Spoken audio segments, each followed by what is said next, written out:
Hey guys, it's Isaac. I'm back with, I guess this is blog or vlog number 3 for the DFW Nerd Night Design Competition, and I'm talking about Panda Preserve. You guys hopefully remember what that game is about. A panda wandering around in a bamboo forest, eating up some bamboo, and players are trying to collect the bamboo that the panda likes to eat the most in order to score points. Now, the last time you saw this game, there was a grid with a number system, and you'd roll 2 dice, and you sort of use the XY coordinates to figure out which cards you might be able to take. I got a chance to test this at Unpub a whole bunch of times. I got maybe 30 play tests of Panda Preserve, and first off, thank you so much to everyone who put Unpub together, to Daryl and to everybody else on the team who made Unpub a huge success. I had a phenomenal time. I never would have gotten as far on this game and on other games that I'm working on without it. So thank you so much. I also want to thank all the playtesters, and I really want to thank Daniel Solis and Mike Fitzgerald, who both came over to play, and also Mike Mullins, who had a lot of really good insights into Panda Preserve, and everyone else who I'm not naming, and I'll stop name dropping now, sorry. Anyway, quickly learned at Unpub that the coordinate system wasn't going to work, and I introduced instead zookeepers. So each player now controls a zookeeper, and what the zookeeper does is he provides you with a way of picking up bamboo. So what you do now is you roll the dice and you subtract them from one another and get the difference, and then you choose whether you want to move your panda or whether you'd like to move your zookeeper. I also got rid of the poacher initially, but have since brought him back. And he provides some interesting color.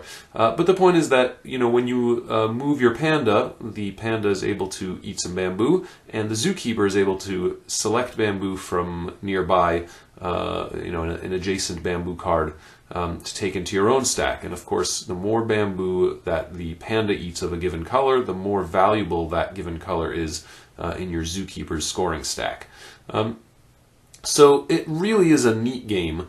I'm in this interesting situation now, though, where the game plays really well with 2 players. I've extended it out to 3 players on a 7x7 grid and to 4 players on an 8x8 grid. And it does really well. It's fun, it's light, it's got that abstract quality to it. I've sort of been calling it, hey, that's my Takinoko.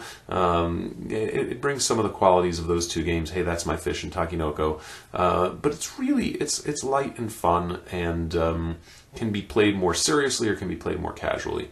Alright, so the problem that I've got is that from the perspective of the design competition, a 2-player game is really what is best supported by the components I'm allowed to use. And the 3- and 4-player games, yeah, it's doable. You know, I can use a cube or a disc or something as a player pawn instead of using the actual pawns provided. And I don't know. There's something about that feels weird. I guess though, you know, I when I spoke to JR a little bit about the design competition in general, what I explained to him was that I was participating because I wanted to make a fun game.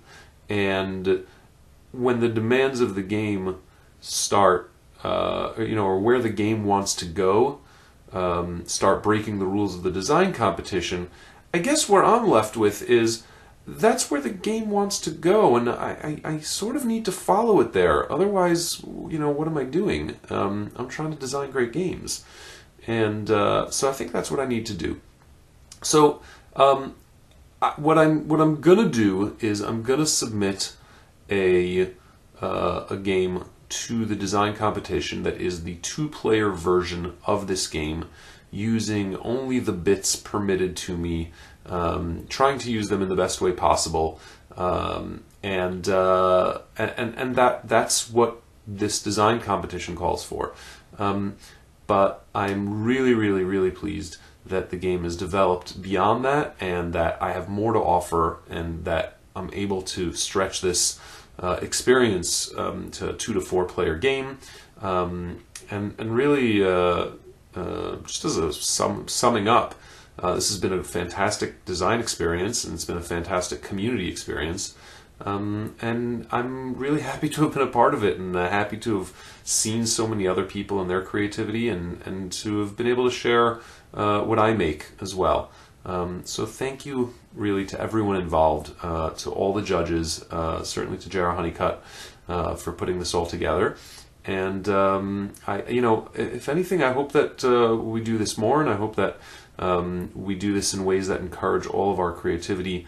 I've never really thought of this as a competition. I've always really thought of this as an opportunity to play, and I really enjoyed it. So thanks, everybody.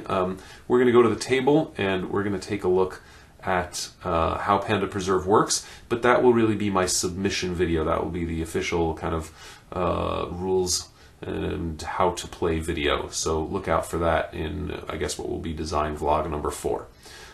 Thanks, everybody. Been really fun doing this.